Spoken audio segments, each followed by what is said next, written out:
Hi friends.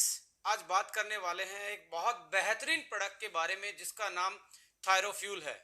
थायरोफ्यूल के बारे में डिस्कस करेंगे, इसके इंग्रेडिएंट के बारे में डिस्कस करेंगे, इंग्रेडिएंट के फंक्शनल प्रॉपर्टी, हेल्थ बेनिफिट और इसका पूरे प्रोडक्ट का रिव्यू करेंगे। ये किस किस काम आता है और कैसे कैसे इसको यूज करना है।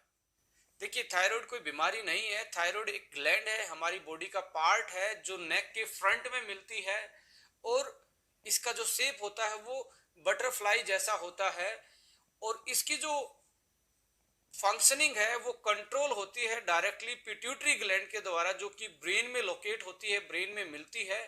वो थायराइड स्टिमुलेटिंग हार्मोन रिलीज करती है। वो हार्मोन थायराइड को मैसेज देता है कि थायराइड ग्लैंड आप भी अपने हार्मोन प्रोड्यूस करो, जिन हार्मोन्स को हम T3 T4 बोलते हैं, जो कि थायराइड सिक्रीट करती है। देखिए, थायराइड के यदि फैक्ट्स पे मैं बात करूं, थायराइड की ही सेल बॉडी में वो सेल होती हैं जो आयोडीन को एब्जॉर्ब कर सकती हैं और बॉडी में कोई भी सेल को एब्जॉर्ब नहीं कर सकती। तो थायराइड सेल जब आयोडीन को एब्जॉर्ब करते हैं और साथ में टायरोसिन उसके साथ यदि उसको मिल जाता है, जो कि एक अमाइनो एसिड होता है, तो ये अपना हार्मोन प्रोड्यूस करती हैं जिसको आप T3 और T4 बोलते हैं। और जैसे ही थायराइड ग्लैंड सिक्रीट करती है T3 और T4 को, वो ब्लड स्ट्रीम में चला जाता है और ब्लड स्ट्रीम से पूरी बॉडी की सेल उसके द्वारा रेगुलेट होती हैं। कोई भी सेल पूरी बॉडी में बिना T3 बिना T4 के मेटाबॉलिज्म रिएक्शंस को रेगुलेट नहीं कर सकती। यानी कि हमारी बॉडी का जो मेटाबॉलिज्म कंट्रोल पॉइंट है वो हमारी ग्लैंड थायराइड है। तो इसकी फंक्शनिंग को बेटर रखना, इसकी फंक्शनिंग को नॉर्मल रखना हमारे लिए बहुत इंपॉर्टेंट है। बिकॉज जब तक हमारा मेटाबॉलिज्म कंट्रोल में नहीं है तब तक हमारी जो हेल्थ है वो बेटर नहीं रह सकती। तो हमारे लिए थायरो केयर करना बहुत इंपॉर्टेंट है। आइए इसके बारे में और ज़्यादा विस्तार से जानते हैं। देखिए, थायराइड जितने भी मेटाबॉलिज्म हमारे रिएक्शन हैं, मेटाबॉलिज्म को कंट्रोल करना मेन फंक्शन है हमारी थायराइड ग्लैंड का। अब ये मेटाबॉलिज्म होता क्या है? देखिए, जैसे कि कोई गाड़ी है, अब कोई पेट्रोल या डीजल की गाड़ी है तो उसकी एवरेज पूछी जाती है कि 1 लीटर में कितनी दूर तक ये चलेगी, यानी कि कितना kmpl इसका रहेगा। तो ऐसे हमारी बॉडी का भी एक पेस सेट होता है, कितनी एनर्जी वो रेस्टिंग पोजीशन में जीने के लिए लेती है, बेसिक रिएक्शन को रेगुलेट करने के लिए लेती है, उसको हम मेटाबॉलिज्म बोलते हैं। बहुत सारे लोग ज्यादा खाते हैं फिर भी मोटे नहीं होते, तो उनका एक ही रीजन होता है कि उनका जो बेसल मेटाबॉलिक रेट है, जिसको बीएमआर बोला जाता है, वो हाई है। यानी कि उसकी जो एवरेज है बॉडी की, जो जैसे गाड़ी की एवरेज होती है, ऐसे ही उस पर्टिकुलर बॉडी की एवरेज भी कम है। यानी कि ज्यादा एनर्जी चाहिए उसकी बॉडी को अपने मेटाबॉलिज्म को रेगुलेट करने के लिए। इसलिए वो ज्यादा खाने के बाद भी कुछ लोग पतले रहते हैं। और कुछ लोग ये बोलते हैं जी मैं तो पानी ही पीता हूँ, वो भी मेरी बॉडी पे लग जाता है। इसका मतलब उसका बेसल मेटाबॉलिक रेट बीएमआर लो है, यानी कि कम एनर्जी में भी वो उसकी बॉडी आराम से सर्वाइव कर जाती है। तो ये बेसल मेटाबॉलिज्म पे डिपेंड करती है हमारी बॉडी कि कितनी कैलोरी वो बर्न करती है रेस्टिंग फेज में। तो जो बीएमआर है वो रेगुलेट होता है थायराइड ग्लैंड के हार्मोन की वजह से, जिसको हम T3 T4 बोलते हैं। अनदर इंपॉर्टेंट वर्क जो है थायराइड का, वो है बॉडी के टेम्परेचर को कंट्रोल करना। थर्ड काम है बॉडी के वेट को कंट्रोल करना। आपकी बॉडी का वेट जो कंट्रोल होता है वो भी थायराइड की फंक्शनिंग पे डिपेंड करता है। ब्रीदिंग, हार्ट रेट, बीपी, ये भी हमारी थायराइड के द्वारा ही रेगुलेट होते हैं। इनका जो मैकेनिज्म है हार्ट रेट का, या हमारी जो मसल स्ट्रेंथ है, या हमारी ब्रीदिंग है, ये कंट्रोल होती है हमारी थायराइड की फंक्शनिंग के द्वारा। कोलेस्ट्रॉल के लेवल को ये मेंटेन करती है। कैल्शियम के लेवल को ब्लड में थायराइड ग्लैंड मेंटेन करती है। और फीमेल्स में जो पीरियड साइकिल है उसको भी मेंटेन करने का काम हमारी थायराइड ग्लैंड करती है। यानी कि जितनी भी मेटाबॉलिक क्रियाएं हमारे अंदर होती हैं, जो रिएक्शन हमारे अंदर होती हैं, उनको कंट्रोल करने का काम थायराइड ग्लैंड के द्वारा ही होता है। अब बात कर लेते हैं abnormal function of thyroid gland. देखिए, दो टाइप के एबनॉर्मल फंक्शन थायराइड ग्लैंड की वजह से हमारी बॉडी में मिलते हैं।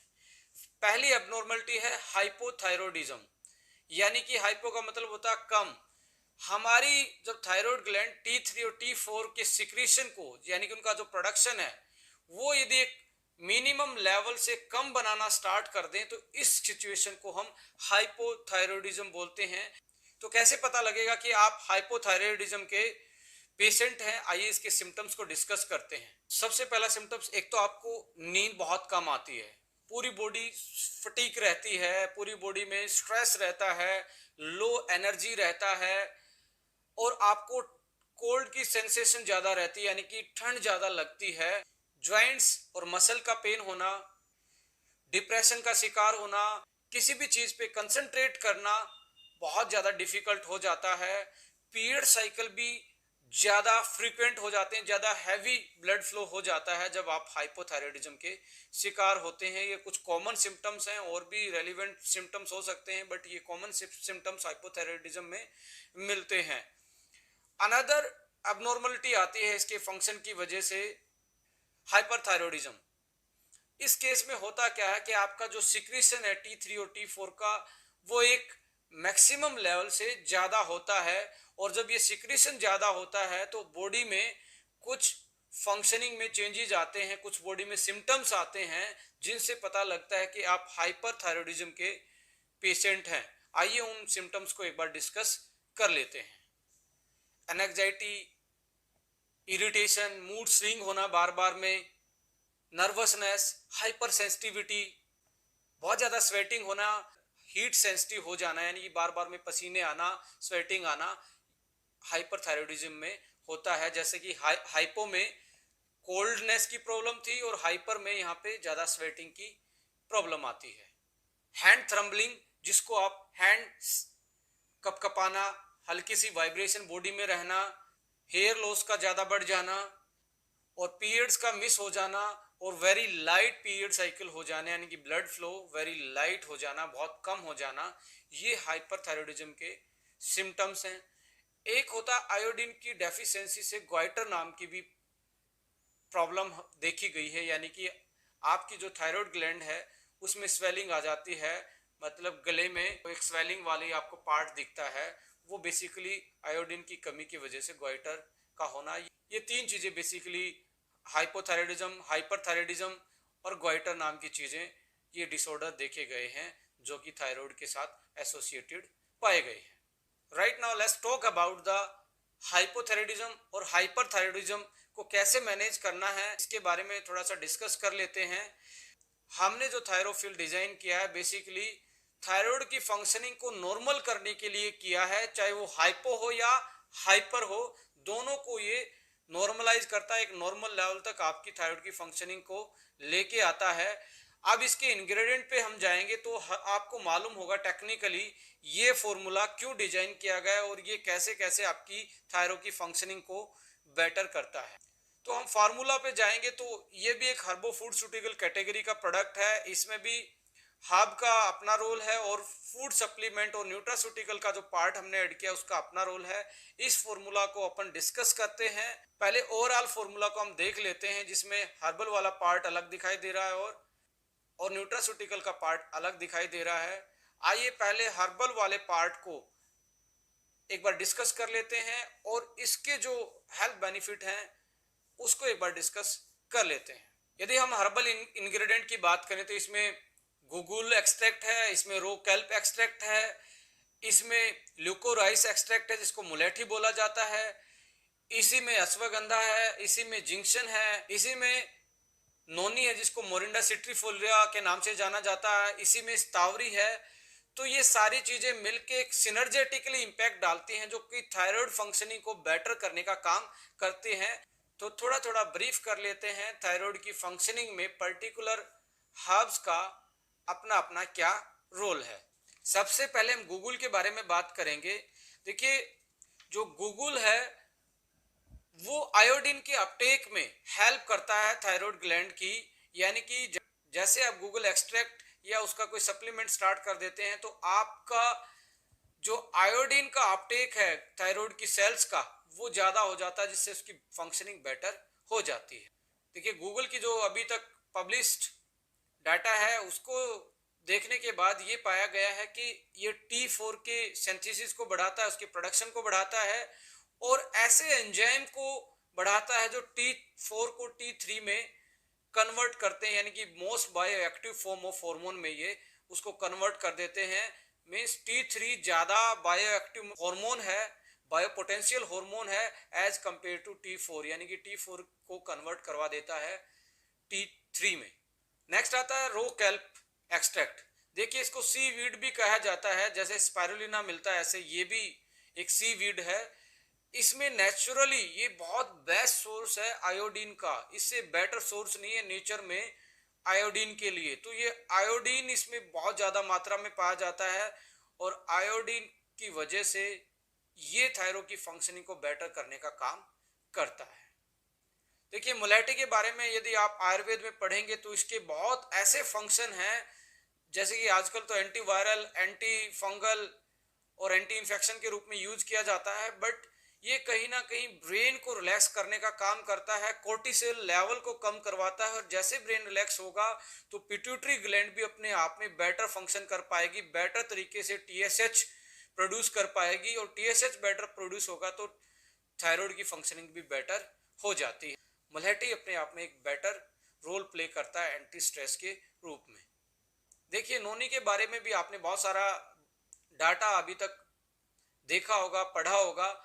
नोनी में बेसिकली एंटीऑक्सीडेंट, मिनरल्स और साथ में कुछ इसेंशियल अमाइनो एसिड मिलते हैं जिनके सिनर्जेटिकली इंपैक्ट से पूरी बॉडी की सेल एक तरीके से तरोताजा हो जाती है यदि आप नोनी को यूज करते हैं।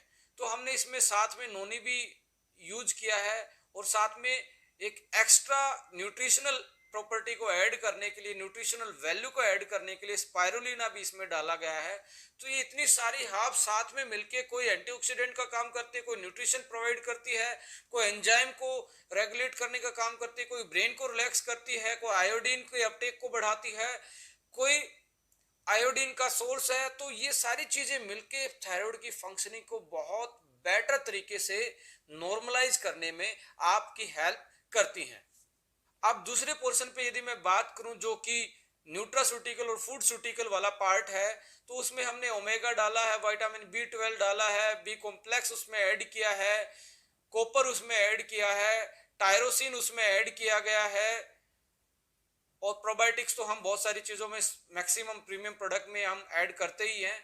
इसमें से यदि मैं दो चीजों को डिस्कस करना चाहूं जो कि थायराइड की फंक्शनिंग में बेटर रोल प्ले करती हैं, एक आता है कॉपर और दूसरा है टायरोसिन।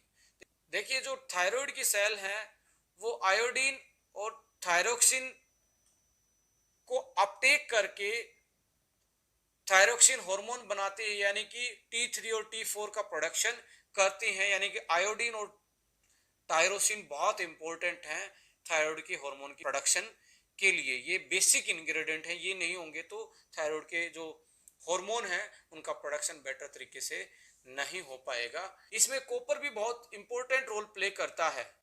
हमारी बॉडी में थर्ड मोस्ट अबंडेंट मिनरल्स पाया जाता है और इसके जो फंक्शनल प्रॉपर्टी है वो बेसिकली ये हार्मोन को के प्रोडक्शन में अपना रोल प्ले करते हैं, एक तरीके से कोएंजाइम का भी काम करते हैं। कॉपर T4 के प्रोडक्शन को भी बढ़ाता है और जो ब्लड में T4 जाता है, ब्लड की सेल ही उसको ज्यादा एब्जॉर्ब ना कर लें, इस चीज को भी कंट्रोल करने का काम कॉपर करता है हमारी थायराइड की फंक्शनिंग को बेटर करने के लिए। इसमें मैग्नीज भी हमने ऐड किया है जो कि एंजाइम को रेगुलेट करने का काम करता है, कोफैक्टर का काम करता है। तो ओवरऑल यदि इस प्रोडक्ट को आप देखेंगे तो इसमें बहुत अच्छी तरीके से हर्ब्स को सिलेक्ट किया गया है जो कि डायरेक्टली इनडायरेक्टली हमारी थायराइड की फंक्शनिंग को बेटर करती हैं। और ऐसे फूड सप्लीमेंट और ऐसे बायोएक्टिव इंग्रेडिएंट को साथ में लिया गया है, चाहे वो बी कॉम्प्लेक्स हो, विटामिन B12 हो या इसेंशियल मिनरल्स लाइक मैग्नीज है, कॉपर है, या जो इसेंशियल अमाइनो एसिड है जो थायरो हार्मोन के प्रोडक्शन में अपना मेन रोल प्ले करता है जिसका नाम टायरोसिन है। तो इन सारी चीजों को मिला के ये मुझे लगता है अभी तक के जो हमारे एक्सपीरियंस हैं, जो इस प्रोडक्ट के अभी तक के रिजल्ट हमारे सामने आए हैं, जितने डिस्ट्रीब्यूटर ने हमारे को रिव्यू दिया है प्रोडक्ट के बारे में, ये 7 से 15 दिन के आसपास थायराइड की जो फंक्शन है उसको नॉर्मलाइज करना स्टार्ट कर देता है। बट इसके यूज में ये ध्यान रखना है कि आप को यदि लंबी प्रॉब्लम है, लंबे टाइम से आपकी थायराइड की माल फंक्शनिंग है और आप कोई एलोपैथी या कोई हार्मोन जैसे थायरोक्सिन की टैबलेट भी खा रहे हैं, तो अपने फिजिशियन से एक बार कंसल्ट कर लेना है कि मैं इस प्रोडक्ट को यूज कर रही हूँ या मैं यूज कर रहा हूँ, तो मुझे कितना थायरोक्सिन का टैबलेट या जो ऑलरेडी मेडिसिन चल रही है उसको कितने डोज में लेना होगा, और अपने ब्लड टेस्ट दोबारा से 15 दिन में करवाएं। उसके बेस पे भी आप कंक्लूड कर सकते हैं कि आपकी जो फंक्शनिंग है वो कितनी नॉर्मलाइज हुई है और किस लेवल तक वो चेंज हो पाई है। एक और इम्पोर्टेंट चीज इसमें ये है, यदि आप थायरोफ्यूल के साथ KSM-66 या ब्रेन फ्यूल को इंक्लूड करेंगे तो और आपको बेटर रिजल्ट आएंगे, बिकॉज आपकी एनजाइटी का लेवल, आपकी जो पल्पिटेशन है, जो थ्रम्बलिंग वाला पार्ट है, जो इरिटेशन है, जो आपके मूड स्विंग्स के जो रिएक्शंस हैं, उनको आप इन दो प्रोडक्टों को साथ में इनमें से कोई एक प्रोडक्ट को यूज करके और बेटर तरीके से कंट्रोल कर सकते हैं। और फास्ट फूड को अवॉइड करना है, और मेडिटेशन बहुत इंपॉर्टेंट रोल प्ले करता है थायराइड की फंक्शनिंग में, बिकॉज जब आप ओम वर्ड को सुबह यदि मेडिटेशन में यूज करते हैं तो उसका ओ और मैं आपके ब्रेन तक वाइब्रेशन पहुंचाता है, ओ आपके गले में वाइब्रेशन पहुंचाता है।